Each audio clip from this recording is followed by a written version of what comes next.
If you haven't seen part 1, I suggest you go watch it so things make sense.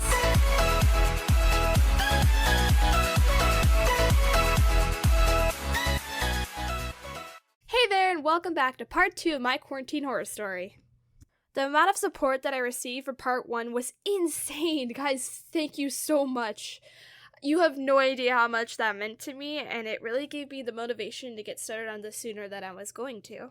Anyway, you guys aren't here to listen to me ramble on about how thankful I am, so on to the story. After finding out I had a fever, my parents sent me to my room so they could figure out what to do. So there I am, just sitting in my room, having a literal mental breakdown. Don't have a breakdown, don't have a breakdown, don't have a breakdown, don't have a breakdown, don't have a breakdown, don't have a breakdown, don't have a breakdown. That went on until my dad drove me to one of the COVID testing clinics.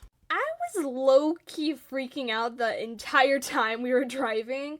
I wasn't necessarily scared for myself. I was mostly scared of giving it to my mom. We arrived at the clinic and they got me all checked in. Took my vitals, doctor stuff. After waiting a while, the doctor finally showed up and we started asking me a ton of questions. The doctor said he didn't think it was the flu because I'd already had it this year. He also didn't think it was COVID-19 because of the huge lumps I had in my neck. But he wanted to double check just to be safe because both of these viruses could put my mom at risk. The nurse walked me back to the testing room. She had me take the flu test and proceeded to pull out the COVID test. The nurse just looks at me for a second and is like, "This is gonna hurt a little, so please don't hit me or anything." I think she could tell I'd been crying and was kind of worried about my mental stability at the time. And I mean, there's probably been a few people who actually tried to hit or kick her when she was doing the test. So I guess that's understandable. For a second, I'm just like, it's not gonna hurt that bad. I can handle this. I'm a big girl, I'm 15. I can handle this. But then I see it. I'm guessing most of you have had a flu swab before, and they're not fun at all. But it doesn't even compare to the COVID test. Imagine a typical flu swab, and then add an 1.5 inch long wire to it. Before I really have a chance to think this through, she shoves it up my nose.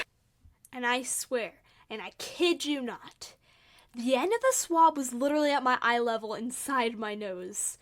And by now, my nose feels like it's on fire. She then makes eye contact with me and says, "I know it hurts, sweetheart, but it's gotta stay up there for 5 seconds.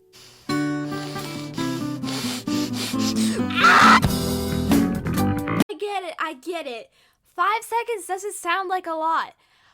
Then try sitting there with a 2-inch wire up your nose. Then tell me how short you think 5 seconds is." The test finally ends. The nurse then walks me back to my room. Me and my dad proceed to sit there for about 20 minutes until the flu results get back. The doctor eventually walks in and says, "Well, she doesn't have the flu, so she either has COVID or cat scratch fever." Like the song? Yeah, but we can't be sure unless we take a blood test. Let me just stop here and say that I am terrified of needles. And I'm not being over dramatic. Literally, when I was younger, doctors would have to have extra nurses come in and hold me down so that they could get a needle into me. I actually once kicked a chair at someone. I'm already having a really bad day. The last thing I needed was to have a stranger stab me and steal my blood. I look at my dad with tears welling in my eyes and just say, "I am not doing that today." After some debating, they relented and let me not do it. Victory! The doctor decided that I might as well take the antibiotic for cat scratch fever just in case. I still had to be quarantined to my room for almost a week. That was super boring. And the antibiotic made me feel super sick. After I'd finished off the antibiotic and we had gotten the COVID results back, they were negative, by the way, I still wasn't feeling any better. Like, at all. The lumps in my neck hadn't gotten any smaller, and if anything, they were bigger. I was tired and lethargic, and I wasn't hungry. I just felt terrible. My dad ended up taking me to a different doctor to find out why the antibiotic didn't help me. We tell the new doctor that the last doctor thought that I had cat scratch fever. He just looks at us for a few seconds and starts laughing. Me and my dad just kind of look at each other like, what is happening? He told us that he thinks it's mono, and he doesn't understand why the other doctors first thought it was cat scratch fever of all things. I ended up having a blood test.